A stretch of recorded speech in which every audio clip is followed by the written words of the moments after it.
Everyone has a story to tell. Welcome to DingoTalk, where we explore the experiences that make us who we are. Here's your host, Carlo Guadagnino. What's going on, Chuckleheads? I am Carlo Guadagnino. This is DingoTalk. My guest this week is the head football coach of Moravian University, Jeff Long. Coach Long is going to talk to us about his time at Muhlenberg as a player, becoming a coach, and then his coaching career leading up to his time as the head coach of Moravian. We also are moving into our Sweet 16 segment of the overtime picks. Just want to point out that when we interviewed Coach, it was about 2 weeks left in the season, so it's not fully finished for the 2023 season for Coach Long. But if you're watching us on YouTube or you're listening to us and watching us on Spotify, we really appreciate you. Make sure you hit that little bell and tell a friend to tell a friend.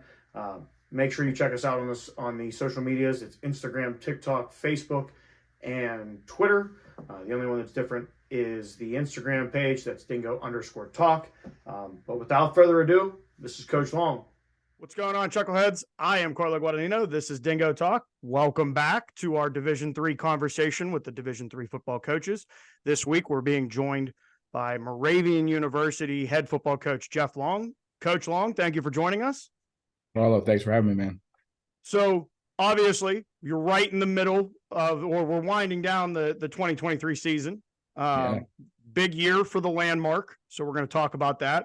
We're going to talk about how this season has gone so far. But before we do that, we got to take you in the time machine, bring you back to 13 years ago, or give or take, and figure out how you found yourself in Allentown. So how did you make your way to Muhlenberg, and why was that the choice for you?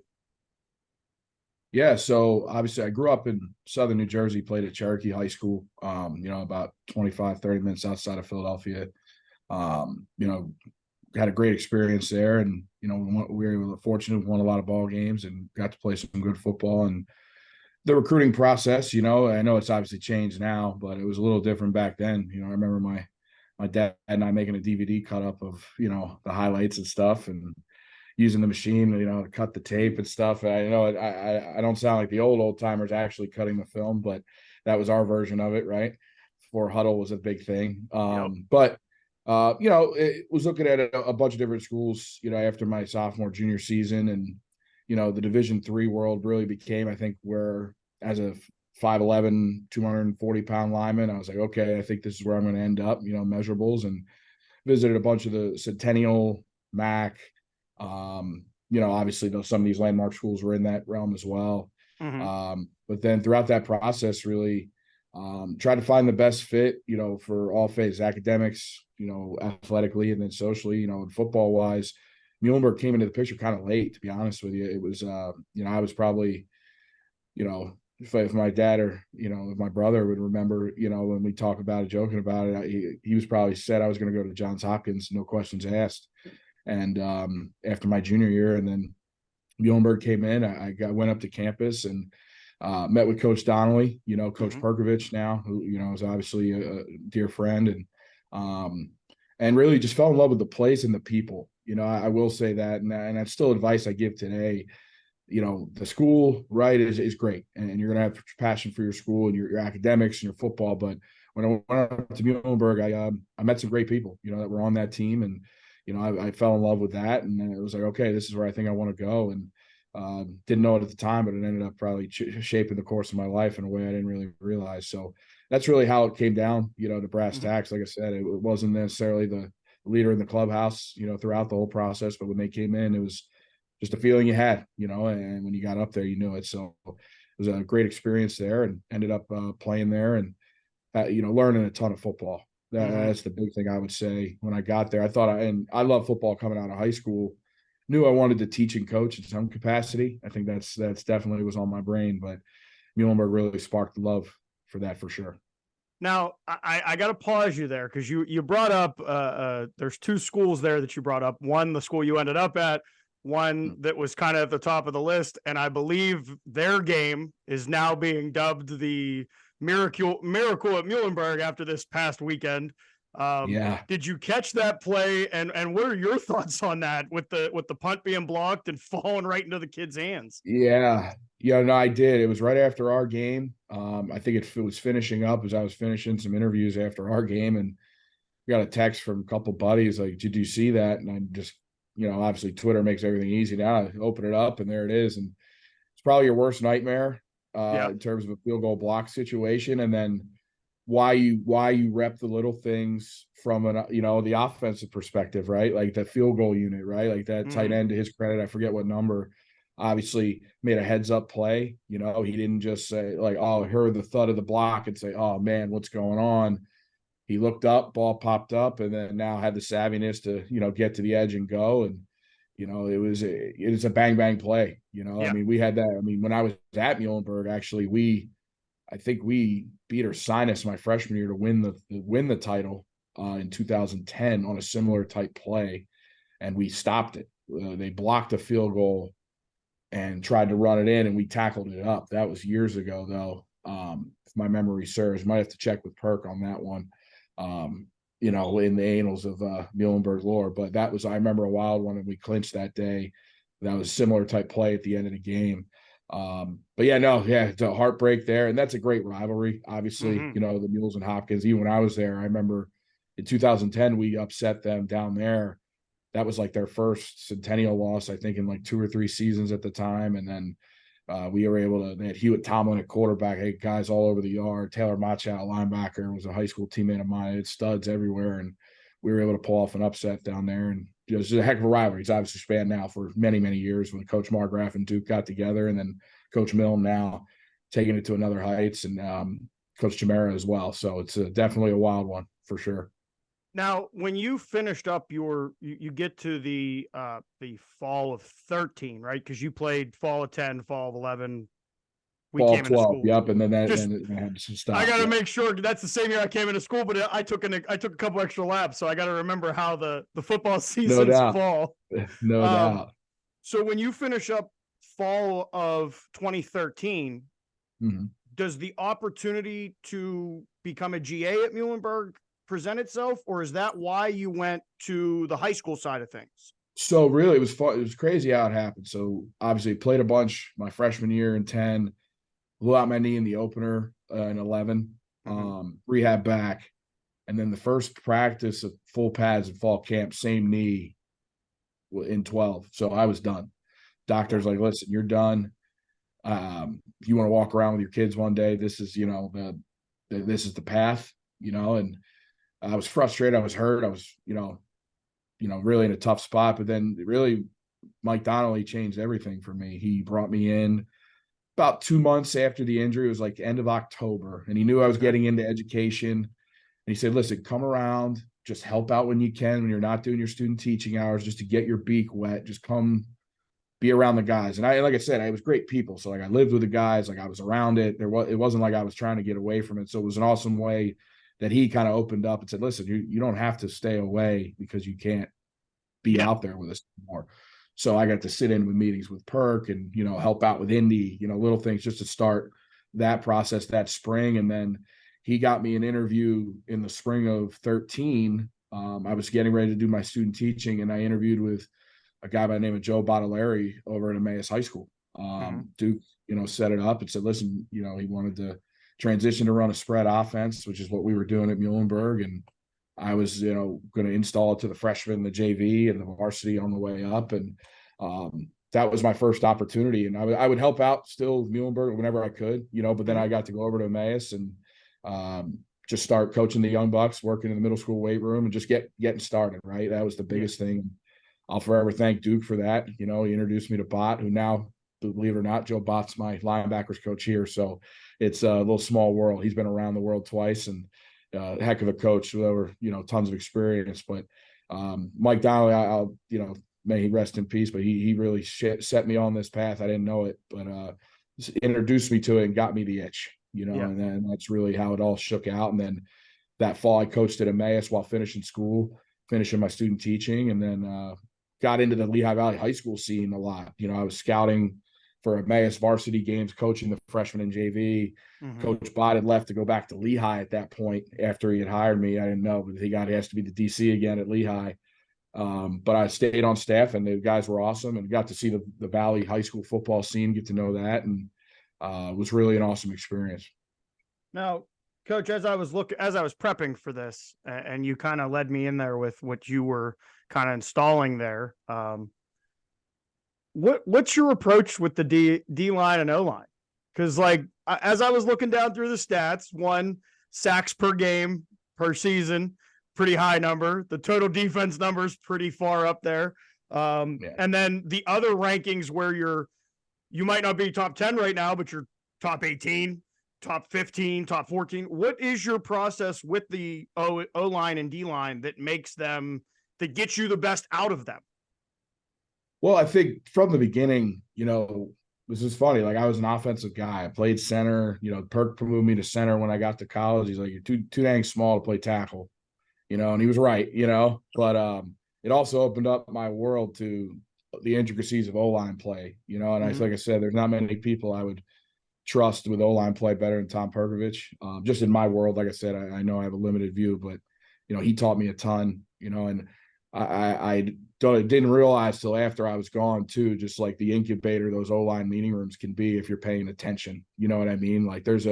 Just from that room alone, there's great high school and college coaches out of that room. Garrett Bisbing played with me. He's the OC at Saukett Valley High School around here. Mark McGelly is over in Phillipsburg right now. It's crazy just seeing how many Dames came out, and they're doing big high school things too. If we all got in a room right now with Perk, we'd probably laugh just thinking about all the install and what we're doing the same stuff, right? So that's just a funny side there. But with the O and D lines, it starts with the technique and the eyes and everything that Perk always drilled into us when we were players, and that was something I tried to replicate. And when I became an offensive coach, like in high school, it was starting with the basics, right? You're working with freshmen, you can't go to the 300 level of a college, right? So you got to break it down back to, stance, that first step, first 2 steps, and where are your eyes the whole time, right? Because if you don't coach the eyes up, that's the right. And no matter position, you could be like this, you ain't gonna get nothing done, right? So that was something that for me was really, I think, important looking back now to start at that level, especially as a young guy, because I was I thought I knew everything, and then it's yeah, we can do this, this, and this, and it's funny. I have a couple of buddies I coached with it that freshman year at Emmaus who are now coaches in the Valley here still. And they joke about it. Man, remember you wanted to run 100 different plays. I'm like, yeah, man, we only needed 2 or 3 because you got to get these pups ready to go. But it was definitely starting with the eye. Like I said, Perk drilled that into us. Eyes, the technique with the hands, your footwork, all the little things that mattered.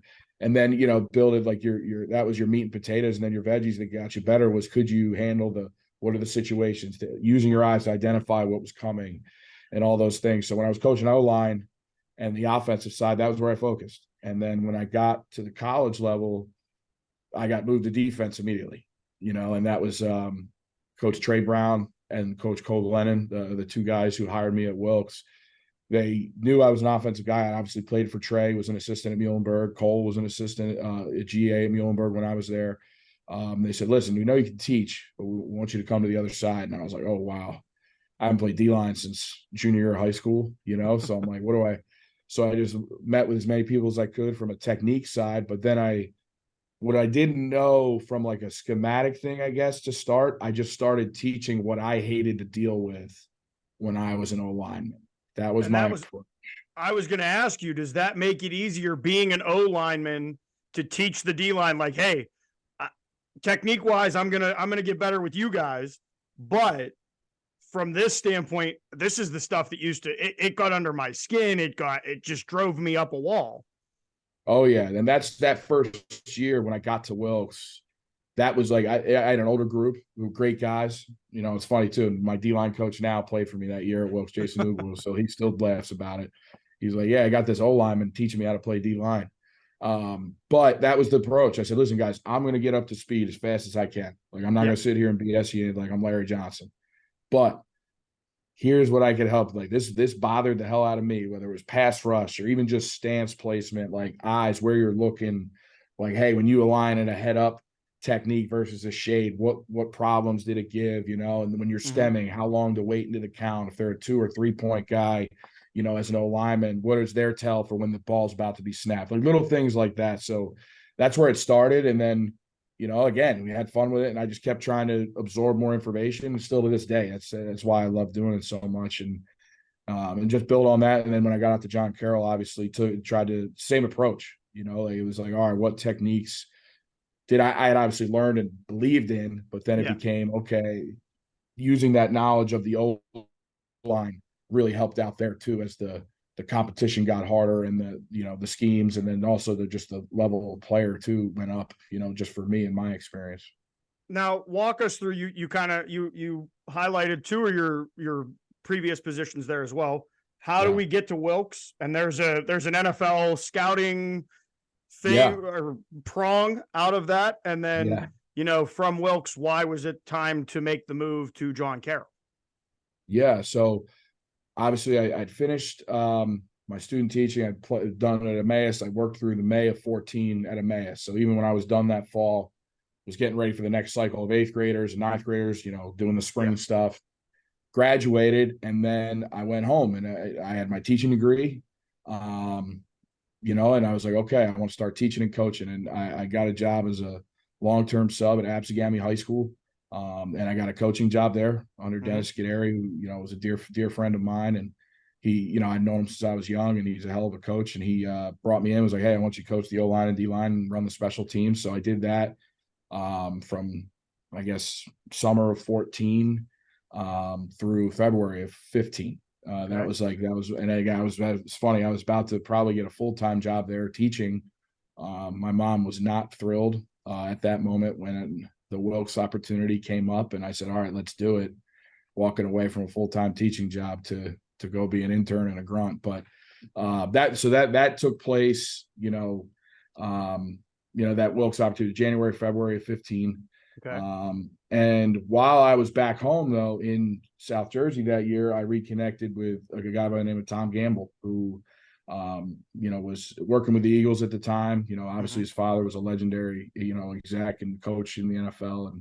And Tom was, my brother was coaching his son in Legion ball, and we got to watch probably 36 games that summer, just talking football. And, and he had known my father years ago. So again, it's a real, coincidental meeting, but it was a connection now that we still to this day talk, once a week. And he had just left the Eagles to go back to the 49ers, but he had put me up for the scouting internship and said, hey, this would be a good kid to get into the scouting internship. So when I started at Wilkes in February of 15, that scouting internship started like April, May-ish. Okay. You start, I would drive from Wilkes-Barre down, just do little odds and ends things. And then the training camp and summer stuff was when it ramped up. So before I went back to fall camp for Wilkes, I got to go in. I was in there for training camp in 15 with the Eagles, work with, Dwayne Joseph, the director of scouting, was a great, friend. Ryan Myers, who's still there and crushing it right now, is I believe their West Coast scout. And,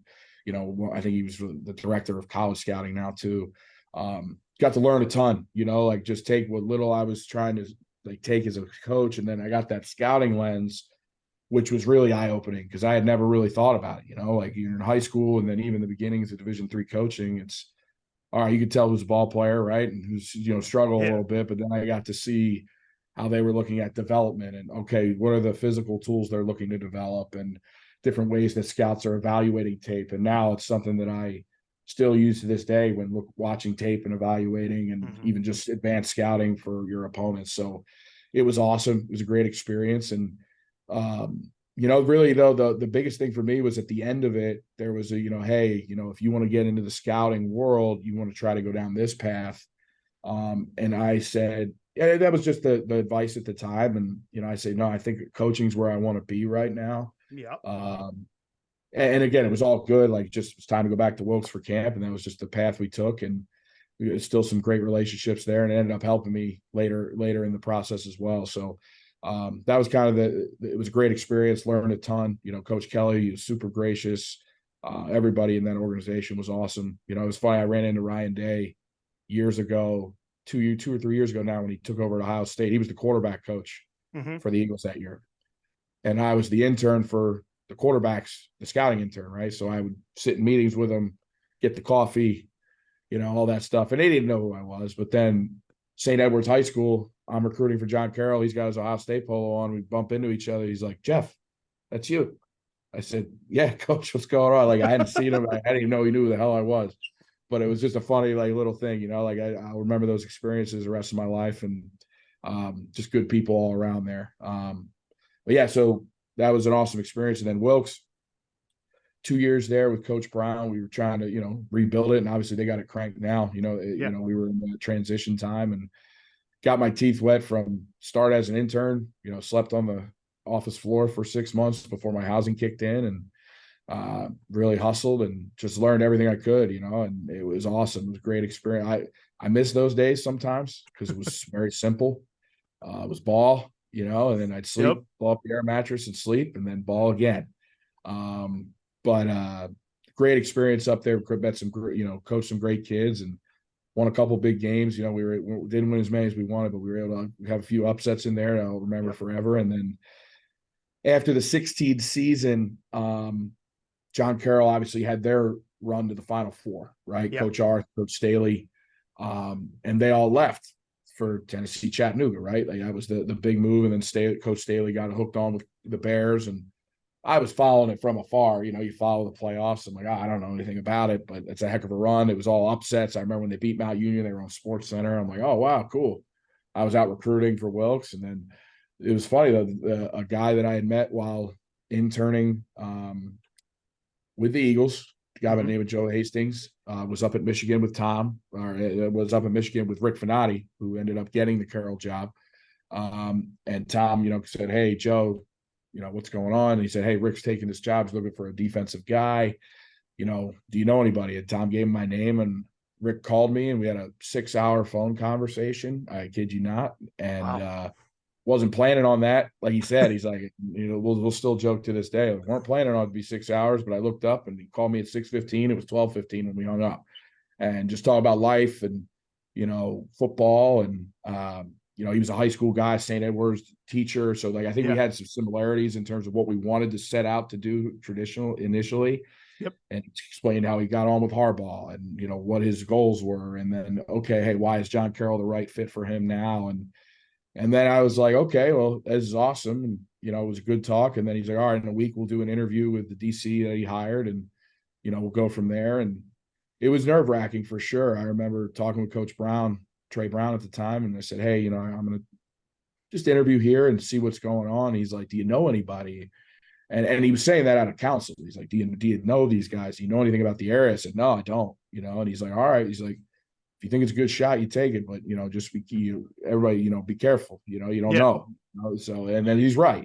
Sometimes you dive in both feet and you don't know. Sometimes you get left in a lurch, right? So had the interview with Rick and Kyle Hoke, who was the DC that he had hired, and went really well. And then he said, hey, let's do it. Let's come on, I want you to coach the D-line. And the thing he said to me, which intrigued me too, I think it piqued my interest, even though I didn't know him from Adam, really, right, was he's like, listen, I've had high school and D1 experience. My coordinators are D1 guys. You're going to be my guy who has the D3 lens. Okay. And I said, okay. And that intrigued me because I had never heard it phrased like that. I didn't know what I didn't know about the OAC, Mount Union, what they were doing to compete. Just knew it was really good, and I got to see him on ESPN, every December. But that intrigued me, and I was like, okay, he has a plan. So that made me feel a little less nervous that it was like, that's pretty well thought out. You know what I mean? It wasn't just like, hey, come out here and we'll figure it out. So we did that. And Trey was all, like I said, Trey Brown, another friend and mentor who was absolutely gracious in that transition, and went out to Carroll, packed up my car, and, was just ready to go. So that was February of 17, and then got my crash course in Ohio football, and that was eye-opening for sure. Getting to learn the high school rivalries and the tradition, First time I went to the Hall of Fame, man, I was like, oh, wow, this is different, I had never been. And, just being that close, like Northeast Ohio is a place that you you got to get, if you haven't been and you're a football guy, you got to go, and it's something it'll stick with you forever. And if you have a chance to work in that area, it'll stick with you forever for sure. So got that, and went out there, and just, like you said, they had won without us, right? So that was the biggest adjustment for me. I'm coming from a program that we were rebuilding. Yeah. So walking into a D-line room with a lot of returning starters, off of a Final Four team that was coached by the now head coach of the Chargers, It's tough. It's like looking back, I'm like, holy crap, like they're gonna let this 25-year-old coach them, like they were coached by, Coach Staley, Coach Arth, and, Brian Cochran's another guy who was the D-line coach, phenomenal coach. I think he's down in Western Carolina now, phenomenal coach. Mm-hmm. And I'm like, wow, they're going to let this young pup tell him what to do or give him advice. And the biggest thing I tried to do, and Rick encouraged this, would be myself. Don't bullshit him. Pardon my French. Don't try to make something that ain't there. If you're not sure, always, say, hey, I'll get it. I'll get it right. I'll get you the answer we need here. Yeah. But then I went back to hey, how can I help you defeat that offensive lineman, right? Like if I didn't know, that was still the ways I was learning a new scheme. And it was something that was new for me, and it was awesome. A great experience. And then we had great guys that love ball, and got to really grow there as a coach. After that first year, Joe Schaefer took over as DC. And he's another dear friend who really, he changed me as a coach. I remember he sat me down when he got the job, and he's like, listen, you want to be a D-line coach forever, or you want to coordinate? I said, well, I never thought about coordinating. I didn't know. I was just going to coach D-line as hard as I could and see what happens. Yeah. He's like, well, you're too smart to just sit here and not learn the defense, because I just always stayed in my lane. Like that was my big thing, like the technique of the D-line. How are we going to maximize that? And I had no issue with that. I never thought of it any other way. But he really challenged me when he got the job, and it became, again, just like going back to school, like learning the back end techniques, sitting in 7-on meetings, and how does this affect the D-line? How does it affect the run fits? And where I'm like, 7-on-7, what the hell are you talking about? How do you mean run fits? Just how they married one another. Yeah. And it was, like I said, it was like going back to school. I got my master's in football in those years. And Joe was a great teacher and showed me how to, demand a lot. And Rick, same thing. Like it was a real incubator of great football minds. We lock ourselves in there and go. And we had guys that love football, so we could try out new ideas. And they never were overwhelmed with it. And then after a couple of years, Joe got an opportunity at Youngstown State, and Rick named me the defensive coordinator. And again, it started all over. I not relearning it, but now it's yours. And you had to take what we had done and tweak it to what I was comfortable with and what I had envisioned. There wasn't a ton at first. I think that first spring season was COVID, really. So we finished 19. We had 17 through 19. We had a heck of a D line. We had, broke the sack record in 18, and top 10 defense from 18, 19, 21, 22, all that stuff. Like we had some great runs, but COVID hit, and that I had been named the coordinator, and then I was kind of locked in my house for 7 months, and then so my now wife and my girlfriend and I were just sitting in the house, and we can only watch a movie or do whatever for so long. So I was recruiting and making phone calls, but then I'd be watching film and seeing all right, how would I teach this, and just reteaching the defense to myself over and over again, zooming with the D staff we had weekly. And just kept trying to hone the craft, right? And that was big for me. And then we played a little spring season. That 20, we played 3 games. A couple of them got canceled to COVID, right? But that was a wake up for me. I just was at first year, I think I was trying to be what we were. Didn't really adjust to who the guys who had graduated, and then that next year in 21 fall, I think I really felt more comfortable with, okay, who are the guys we have? Let's adapt what we do to the people, still keep your identity, in terms of what type of defense you want to be, in terms of multiple looks and swarm the ball, but just adapt it to who you have. And then 22, I think, was where, I felt the most growth, and probably, again, had the most fun I had in a long time, because it was, just that, again, you just another year more comfortable. And then again, you had different guys. My final year at Carroll, we had 9 new starters on defense that year. And everybody was like, because in the prior year, right, we had finished 7-3 or 8-2. I think it was 7-3. Good year defensively, but we had safeties and corners that had started over 35 games. Yeah. Right. So that unit was like, we were doing wild stuff, like coverage wise. Like you could, like you could set them in an NFL meeting room and they probably wouldn't have been out of place. One of them was a dang scout for the Texans now. And he's 23 years old, right? Like he's a lunatic. And all those guys, they're coaching now. They're smart as hell. So that next year, it was a young group back there, right? So we were a little more experienced up front, but it's still a young group overall. Of 9 of 11 new. Yeah. But then we were able to really still take people by surprise, and actually we were even better than we were the year prior statistically, and that was a great, just again, adjusting the teaching and what you're doing, and just like how we presented information and how we installed the order of it, and the teaching progression behind it was that's where I felt like I got to grow a lot. And then it was a great cap to a heck of a run there, just for me personally. I met my now wife out there. We had our daughter in 21. So Cleveland definitely always have a place in my heart for sure. So now here we are, we're present day. How do you become a Greyhound? Why is this the job that was the right place for you? Yeah. Well, yeah, I mean, obviously, so after 22, Carroll was going through their own coaching search. Our interim coach, Drew Nystrom, we did a heck of a job, and, he was in the running, and then they ended up going with Coach Behrman, who's done a phenomenal job as well. And he and I talked, and he's like, hey, I'd like you to stay. And I had every intention to, and then Moravian made a change, and I didn't think much of it at the time, like just because, again, I was in the middle of recruiting, when it happened. It was like right before Thanksgiving, right after Thanksgiving, I think. If you don't make the playoffs, as you go right into the recruiting mode and self-scout and all that stuff. Then I think it was the first week of December, or like right after Thanksgiving, I got a phone call from the AD, and our now OC Mike Kane was on staff here, and he's like, hey, listen, the AD's going to call you. Your name came up. Would you be interested in talking about it? And my wife and I had talked, like, I love the Valley, the area, and I always loved Bethlehem, and I knew Moravian was a great campus. Like I knew the area, and I loved the area. So I was like, yeah, why not? Like at the end of the day, like I don't know what the infrastructure looks like yet. I got to do some digging before I go say, yes, this is it. But I was intrigued. She was excited. Said, okay, yeah, sure, let's see.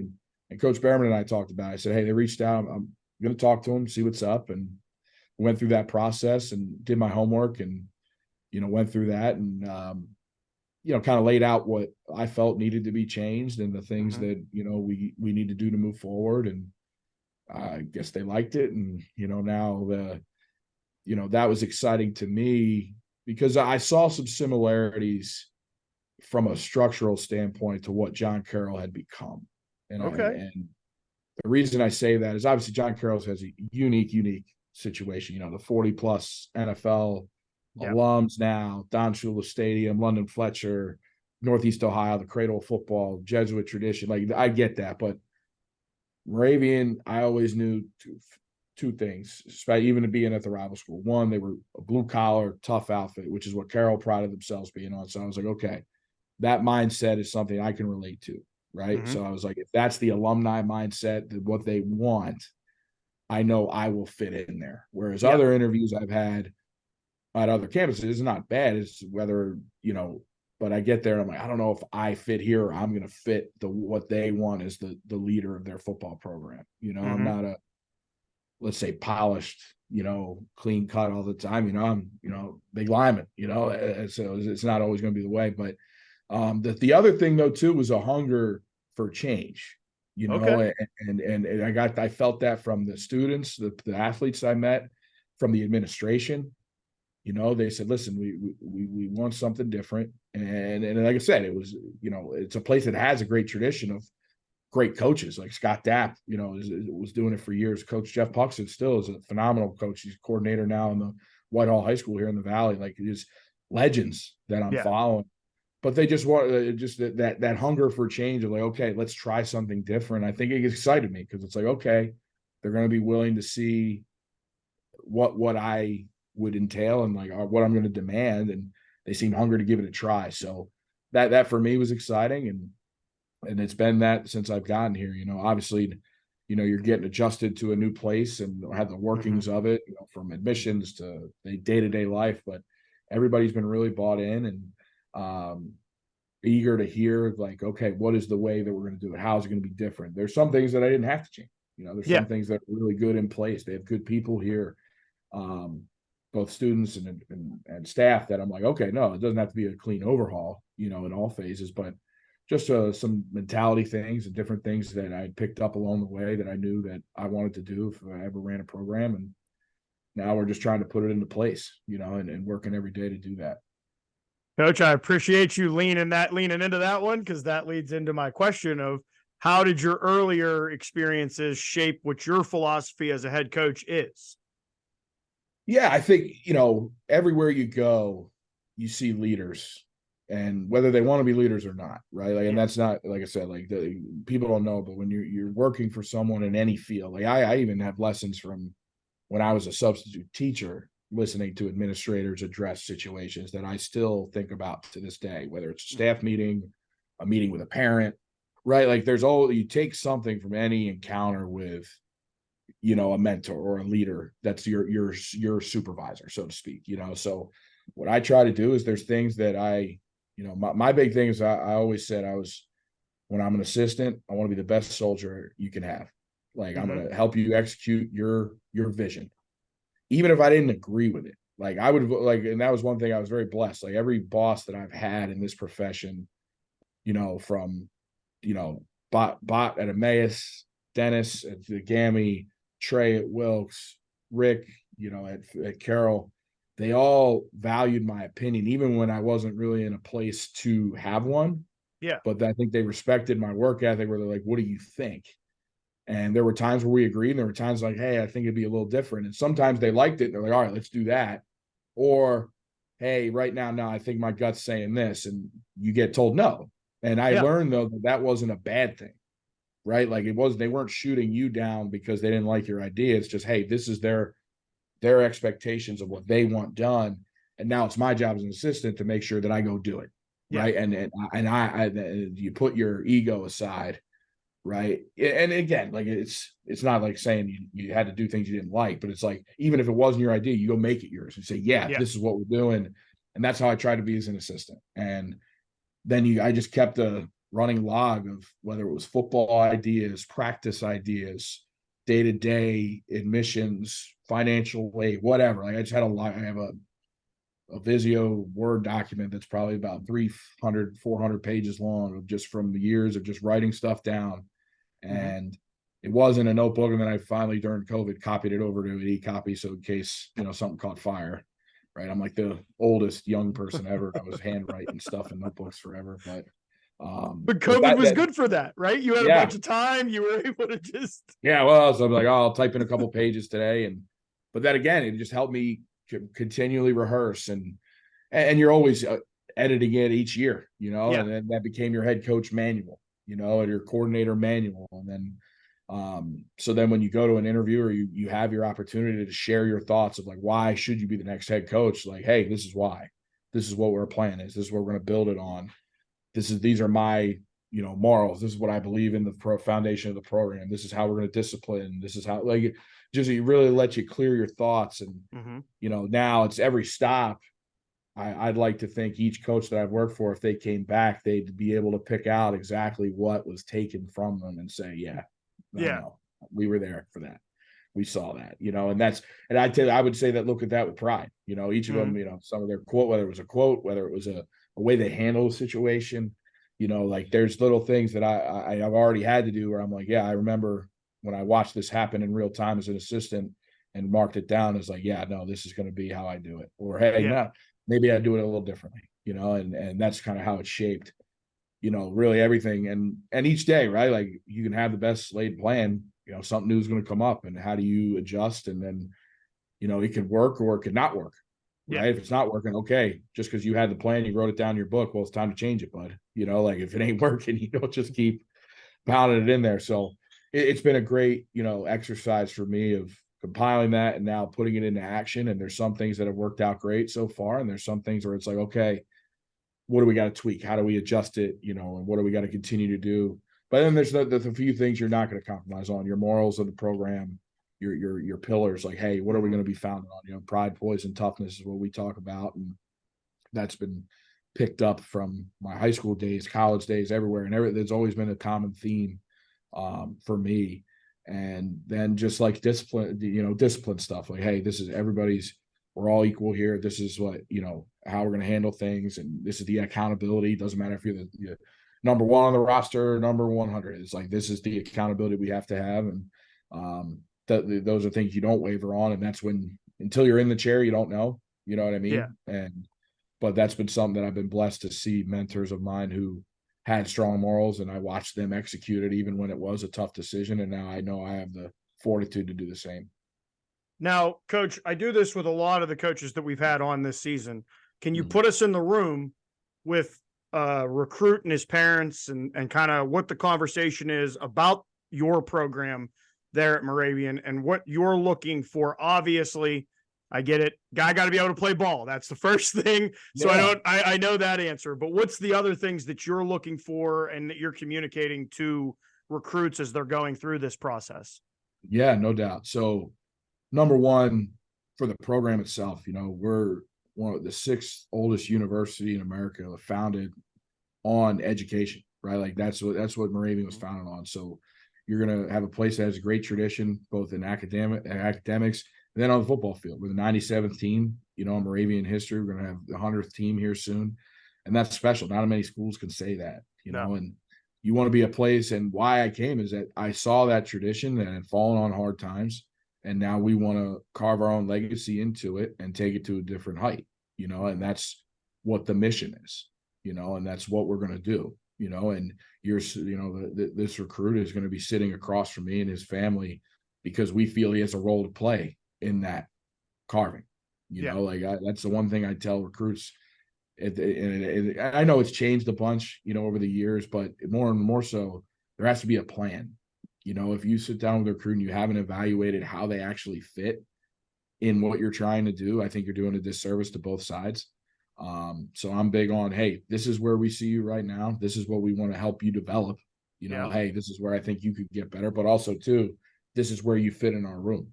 You bring a X, Y, or Z, whether it's the film side of things, right? And then for me, my big thing now is, do you love ball? Like, because no matter what level anymore, and I have, you know, friends that are at the Division I level, they ask the same question, even though like, yeah, you're on scholarship, NIL, but if you don't love it, that's where this has to part ways for now as we're building this.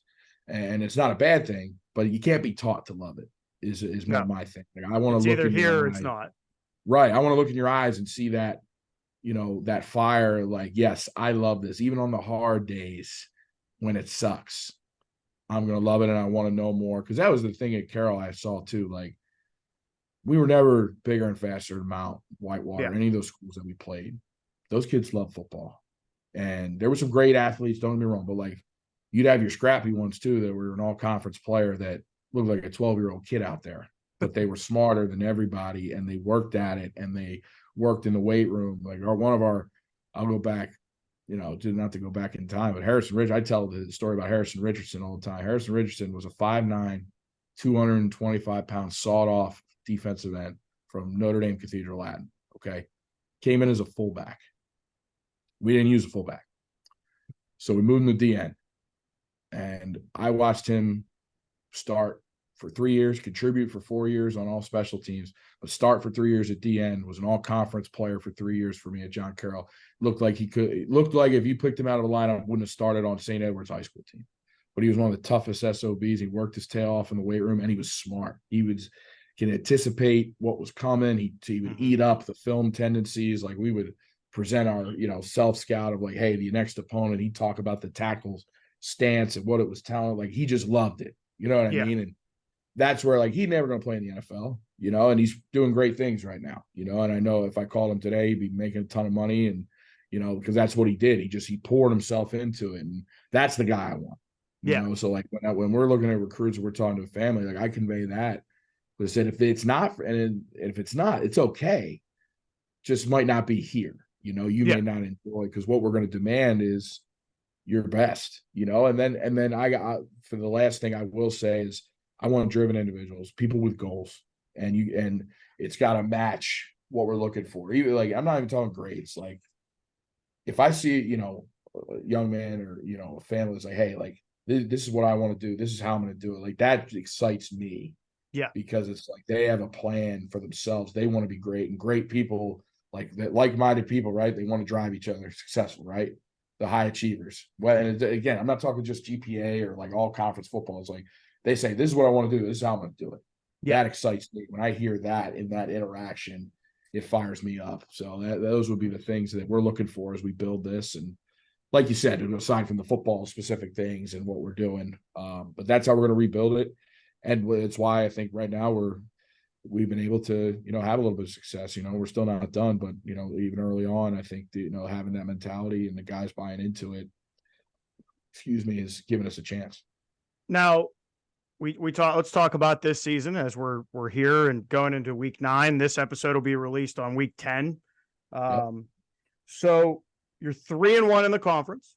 You're 4-4 overall. That's good enough right now for second place in the inaugural season of the Landmark Conference. Coach Park in Susquehanna is sitting right there above you guys. And what has it been about this season with being in the Landmark? I know you guys were in the Landmark for every other sport almost, except for football, and now with football being adopted. So what has that been like, and where do you see the Landmark kind of developing from here? Yeah, I think, well, number one, obviously, and I remember, when we were playing Moravian, Susquehanna, Centennial School, so that was what I knew. That was new for me, coming back to it. But it is cool. I will say that now, like, just seeing the other sports now, we get to help compete for the All Sports trophy. You know what I mean? Like, that was one thing that I thought was really cool that I had never really seen. Like, I'd seen it at Wilkes, but then at John Carroll, when, like, we finished second or we won the league or whatever, we would help that all sports trophy. Like, you got them a certain amount of points, or you made the playoffs and got it. You know what I mean? So that was really cool. And I'm excited to see how our guys buy into that. And they have been, like, it's been cool just from the other sports support as well. Because now there's some common opponents that wasn't always there.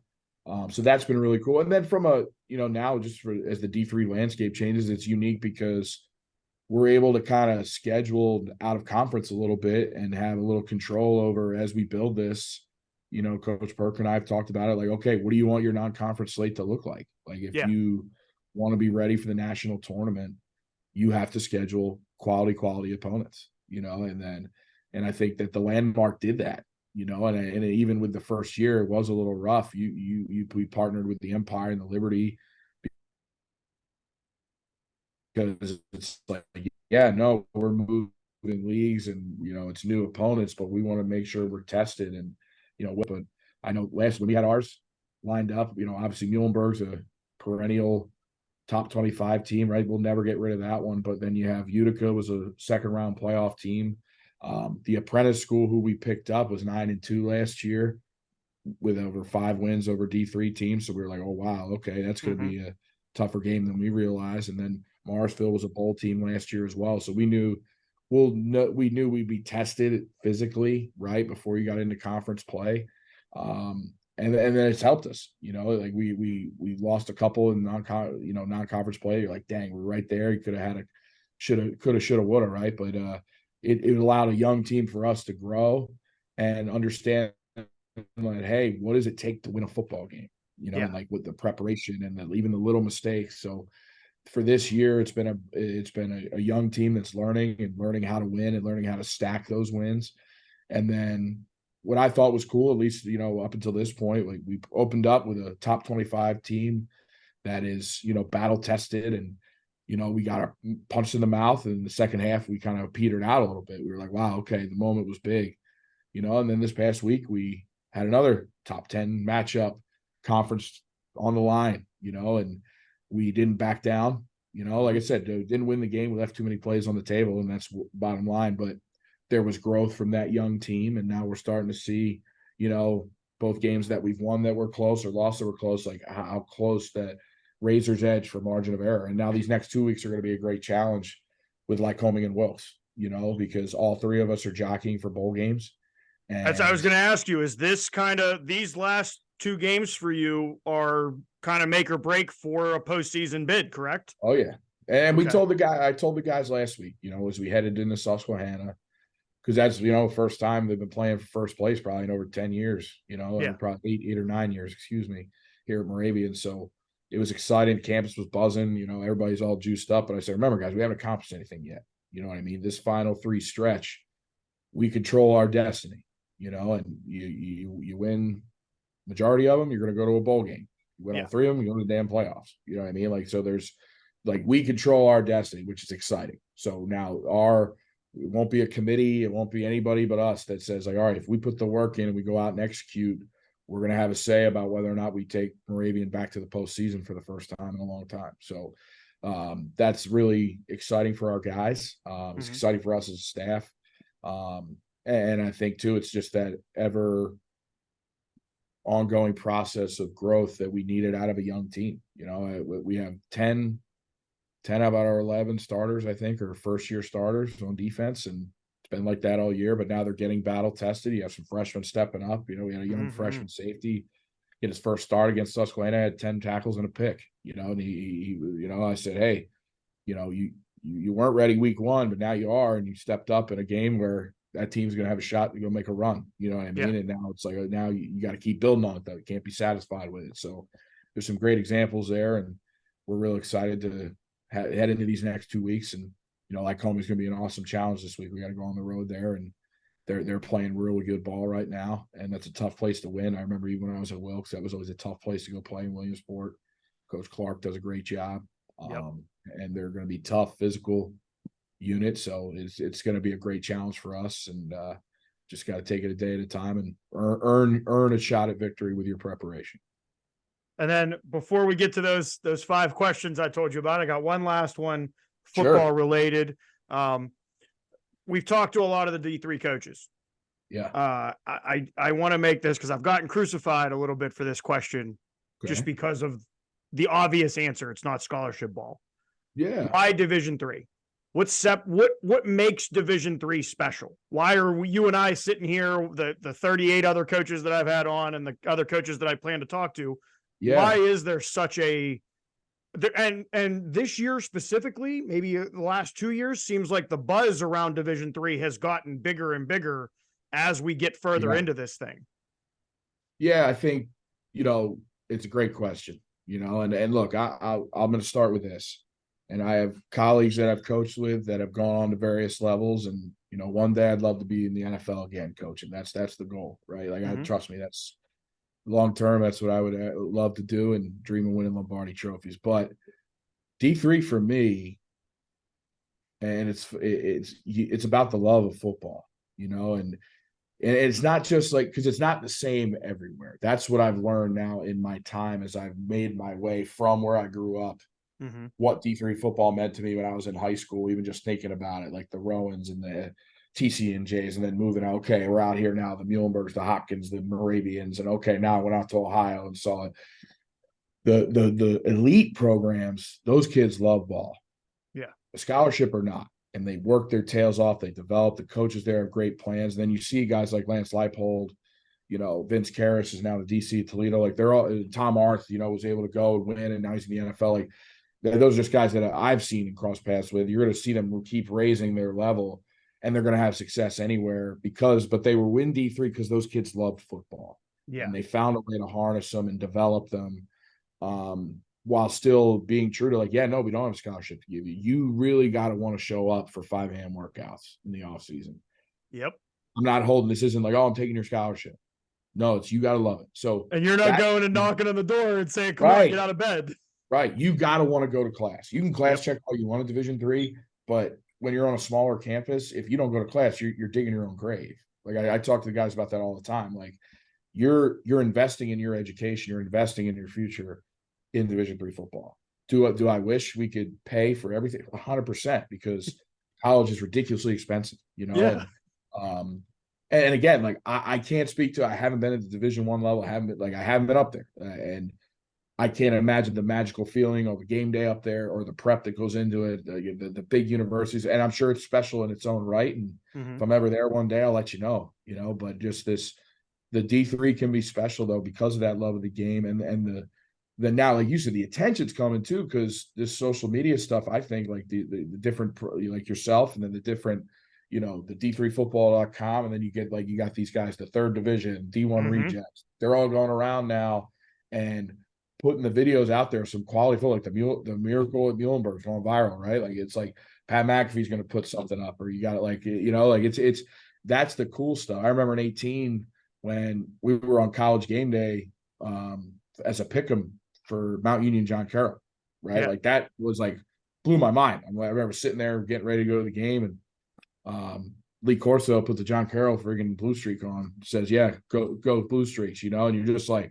whoa, what's happening? Like, so the popularity is becoming more because people are seeing more of it now. Like social media is allowing it to be seen on a broader scale. But it's special, and I remember you joke about, like you say, you get crucified sometimes. Like, I think it was Portnoy, right? The Barstool guy. I don't, he's a little different. I know he goes nuts sometimes, but he's like, you got to be absolutely nuts, like crazy to want to play D3 football, right? And everybody got mad at him, like, you don't know what these kids go through. But I don't know if that's what he was going for. I think it was more, he wasn't saying you're just nuts. He's right, though. You got to be a little nuts to do the work of a D1 athlete, right? Yep. Or a professional. Because if you want to be elite and good, that's what those guys do. Yeah. Like the guys here, and we're showing them that here every day. And there's guys who are buying into it. That's why they're having good seasons. They're putting in the hours of meetings and they're getting extra film on their own, and they're coming in with questions, and then they're lifting and they're taking care of their bodies. Like, you got to be a little different up between the ears to make that work. Like, I don't even know if I, as a player, realized it when I was there. Like I said, like going back, like I don't think I was mature enough to realize that when I was a player. And now as a coach, and as I've gotten older, it is different. The guys that I played with that had great success, they were different up here. They took care of their bodies. They were always looking for an edge. And so I think that's what it is that you're at the level where the elite teams and the ones that want to take it to the next level, you'll see that. And the ones that don't, like it is a playing field where if you have a bunch of those guys on your roster, you have a shot to win. Yeah. Regardless of the talent level. I think that's something that's very true. And, that's what we're trying to build here, and that's why I think that'd be what my YD3 is, because you got to love it and you got to be a little different up here, because if they do love it, for me, it's the purest form of coaching too. Like I would say from a schematic thing, like, and the guys that I know, I'm spoiled with my time at Carroll, but meeting Coach Staley and all those guys, the different guys are at different levels now. Even the guys I work with there are at the higher levels. Like we run an NFL style defense at John Carroll. So we do here.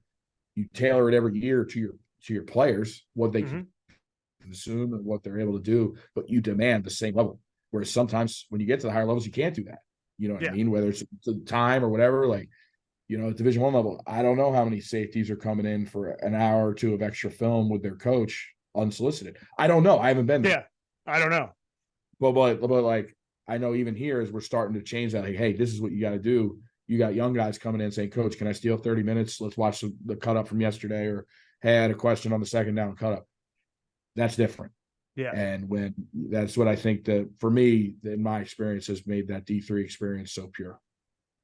And I lied. I got one more because I just it popped into my head with what the landmark is. All good.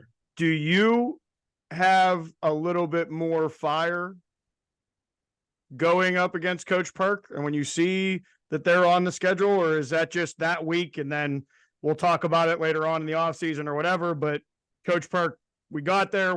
That's kind of like because obviously you guys are going to have a great working relationship and a kind of a friendly little rivalry, but does that spill over a little bit with you two when it comes time for Moravian Susquehanna week?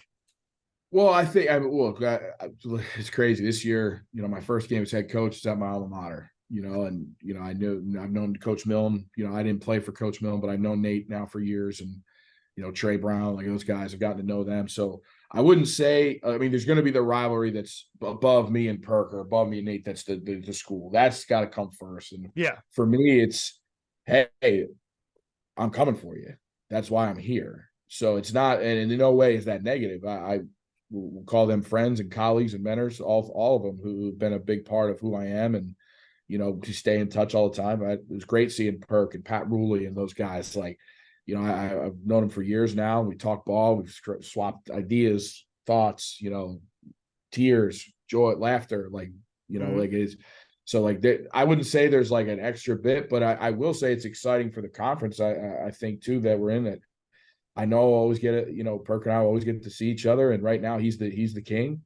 And if we're going to come for the crown, he's a heck of an example to follow. And it's going to be, we know at the end of the day, if we're going to win it, we're going to have to beat him. And I wouldn't have it any other way. I'm sure he'd say the same. In terms of as we're building this, and I know the other schools as well. But for me, yeah, it's like, hey, who better to chase than someone that you look up to? And then same thing with Muhlenberg. Like that rivalry, Coach Millen and I have said, as long as we're here, that rivalry, even though we're non-conference now, we'll be there for time immemorial. And, that's why, because that's what it needs to be. So I will say, like, it was exciting. It was because the kids were there, because of the all of that first.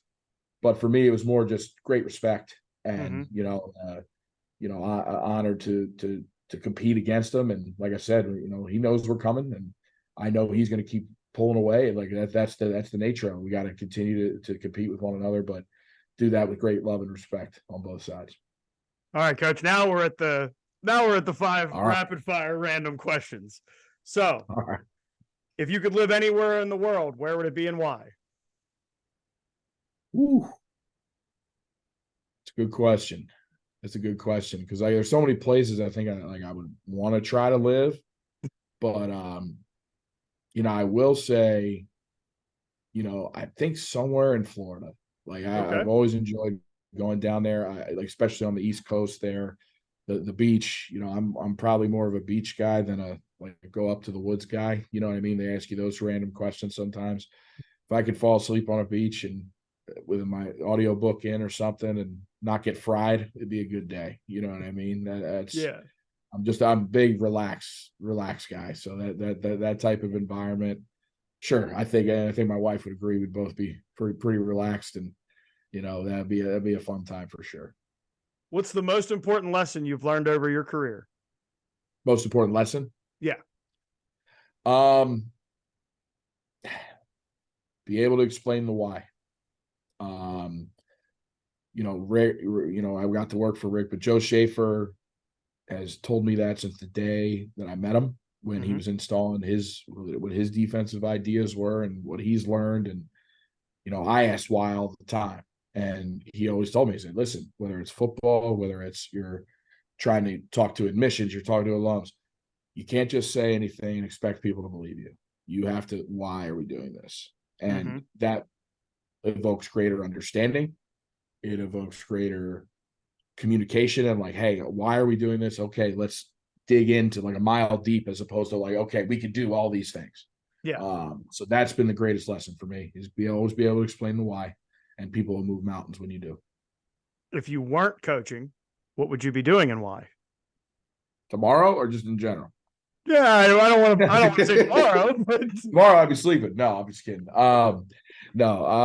It's funny. My wife asked me this the other day. We were at dinner after I think it was the Juniata game. I got home, was having dinner with her and my daughter, and she's like, "What do you think you'd be doing?" And to be honest, I don't know. I think teaching in some capacity would definitely be there. I enjoy teaching because I know I'm not teaching necessarily a subject other than football right now, but I think that part of my life, and like I enjoy doing it in a classroom and trying to help people in that way, I think would probably be the answer.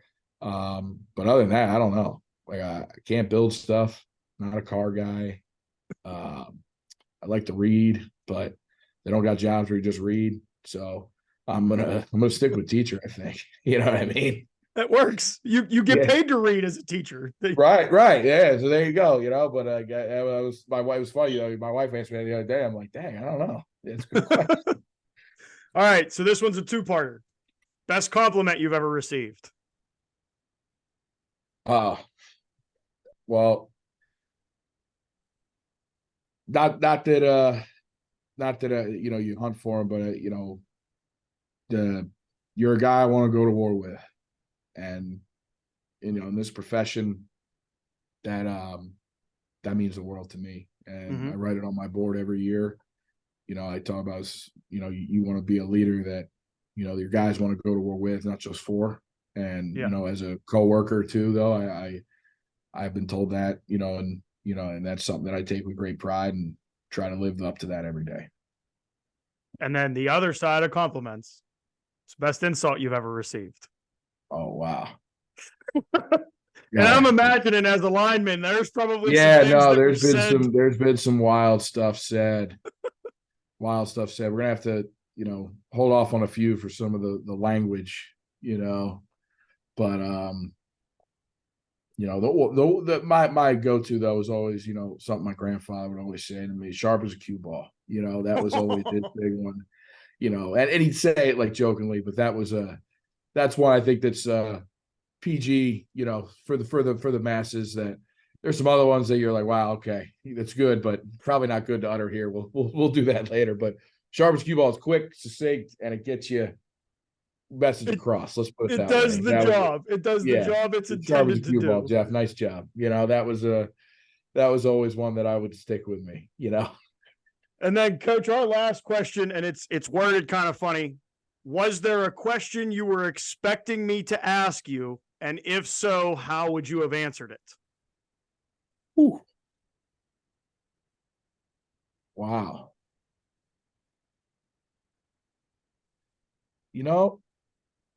The only thing, and this is only because I am a lineman, everybody always asks, like, the best food spot wherever we're in my travels. That's always been one that's come up. I'm a bigger guy. I won't steal. I tell the families when they come visit, listen, I teach you some football, hopefully teach you about life, but I promise you'll eat good when you're here because I won't steer you wrong, but there's one spot that I would answer that was, there was a spot when I was in Cleveland, Little Italy, called Maxie's. Okay.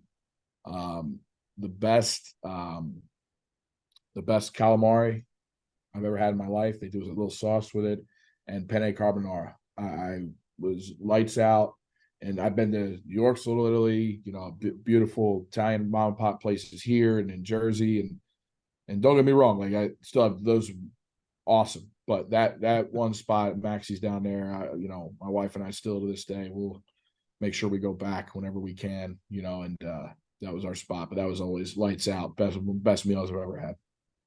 Coach, I wanted to thank you. I know that this is very busy time of the season, so thank you for taking the hour to sit down with us.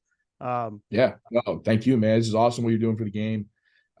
Listening to these is, like I said, sometimes therapeutic at times, man. You get rolling and listen to the different coaches and their journeys, and it's nice to hear. And you're doing a great service. Like I said, the D3 is becoming more alive because of the stuff that you're doing. So I really appreciate it. Well, I appreciate you listening as well. So, for those of you sticking around, first off, do what Coach told you to do and listen to the show. Secondly, make sure you stick around because we're winding down these weeks of picks. We're getting ready to roll into the playoffs. I need to hope that my fiance doesn't make a run in the next 2 weeks because that'd be unbearable to be in a house for an entire year after losing a game that I created as a way for us to have an involvement with the show. So let's hope my picks go well. Coach, thank you again for joining us, and we will be right back. What's going on, Chuckleheads? I am Carlo Guadagnino. This is Overtime with Serenity Brown. That's Serenity Brown. We have made it to the Sweet 16. Before we get into that, I want to thank Coach Long and the Moravian football program for taking the time to talk with us. If you're watching us on YouTube, listening to us on Spotify, watching us on Spotify, make sure you hit that like button or the bell and tell somebody else so that they can also enjoy our episodes. Check us out on Instagram, TikTok, Facebook, and Twitter. The only one that's different is the Instagram page. It's dingo_talk.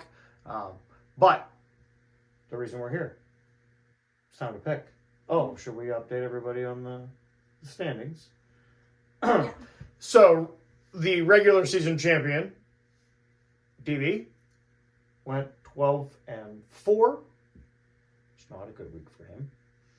You and our mystery picker went 13-3, respectfully.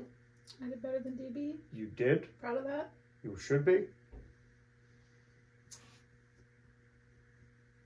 It was a long car ride. I'm cheering on the inside. It was a long car ride listening to me talk about being 16-0, wasn't it? It was rough. It was rough. This week, there's only one game that can change. So either we're all going 15-1, or you and I are going 16-0. Well, DB would lose if Cortland won. We would go 16-0. If not, we would go 15-1 since we all picked the same games, except for that one. Okay, but technically, if all three of us lost all of them games, oh, that's true. That's true. then we wouldn't be. I'm just pointing out technicals here. All right. So this week's games: La Crosse versus Aurora. We all took La Crosse. Trinity versus North Central. We all took North Central. Wartburg and Whitworth. We all took Wartburg. Wheaton and Whitewater. I think it's going to be a close game, but we all took Whitewater. Mount versus Alma. We all took Mount. Johns Hopkins and Union. I think, and I'll explain this to you. So Union is the Cinderella team of the tournament now because they weren't in the top 25, so they're like the underdog of underdogs. And bless you, they're a good football team. Hopkins is probably the 5th or 6th best team in the country right now, if not higher than that. So that was kind of where my brain was when I went with that pick. Ithaca and Randolph-Macon, we all took Randolph-Macon. And again, I think Ithaca has a lot of talent. I just think Randolph-Macon's a better team. And this is the game. This is kind of the game where we get to see. Yeah, we get to see what Randolph-Macon is. La Crosse and Aurora, there's not really an explanation to why we went there. The explanation is until La Crosse loses, I'm not going against them. Yeah, I wasn't going against La Crosse. Trinity and North Central. Trinity's one hell of a football team. I also wasn't going against Yeah. After, again, they really made a statement in the first round. I think they took some things personally, maybe not being a number 1 seed, even though they were the unanimous number 1 in all the polls. And it's really hard. Until somebody beats the defending national champion, I'm not going to call them not the national champion. It's their tournament to lose. Wartburg, kind of in that same boat. They've been the 3rd best team in the country all year. Can't go against them. Whitewater and Wheaton's interesting because I'm not sure about this. I'll have to go back and we'll have to correct me next week. But I think Wheaton is the other team from North Central's division. So if their only loss is to North Central, that's going to be one hell of a matchup between Wheaton and the perennial power that is Whitewater. Their only blemish being the last-second loss to La Crosse. Mount is Mount. There's really, until somebody beats them in the playoffs and stops them from making their runs that they do, it's hard to pick against them. We already talked about Hopkins and Randolph-Macon. And then we get to the only game that there's a difference in. Where we both took the Red Dragons of Cortland. DB took Grove City. And I think what Grove City has done this year is great. It's great for the program. They're going to build off of it. I just think it's very difficult to travel back-to-back weeks. Yeah. First going across the state of Pennsylvania, now you're going up into New York, I believe. So, I don't know. We'll have to look that up, too. Get my geography right. I think they're SUNY, so yes. I believe it's SUNY Cortland. So, the other thing is there's a lot of talk about this Grove City, Cortland, Grove City being undefeated, Cortland having 1 loss, but why is Grove City have to travel to them? Portland's the 3rd ranked team in the region. Grove City's the 4th ranked team in the region. That's how it was last week. That's how it was going to be this week. Cortland has sustainably been the 15th best team in the country most of the year. Grove City earned their way into the top 25. I believe they finished 18th by most of the polls. I don't see a controversy in that. I don't, and it doesn't seem like Grove City's the type of team that needs the bulletin board material or the chip. The fact that they got to travel, they get to play another week. I think that's really all that they care about. Even, like when we were talking about it, and like you were telling me, it made sense to me, and I don't. Yeah, it's just rough to travel again, and you know, I don't want to be in New York, in the middle of New York, at this time of the year. It's just not that Grove City's much warmer. Especially because I'm pretty sure this week New York's supposed to get hit big time storm. Big storm. So for all those that stuck with us, happy Thanksgiving. Thank you for joining us along this ride, season 3. We got a couple more weeks. We're gonna ride out. Again, thank you to Coach Long and the Moravian football team. Next week, we'll be sitting down with another landmark coach. And then the following week, we have the following 2 weeks, we have a couple MEAC coaches lined up. So we're going to learn more about Minnesota football as well, which I'm excited for because it's different. It's the middle of the country. So stick around. Happy Thanksgiving. Enjoy it with those that you love. And comment what you're thankful for. Yeah, leave us a comment. Tell us what you're thankful for. And we'll catch you next week, Chuckleheads.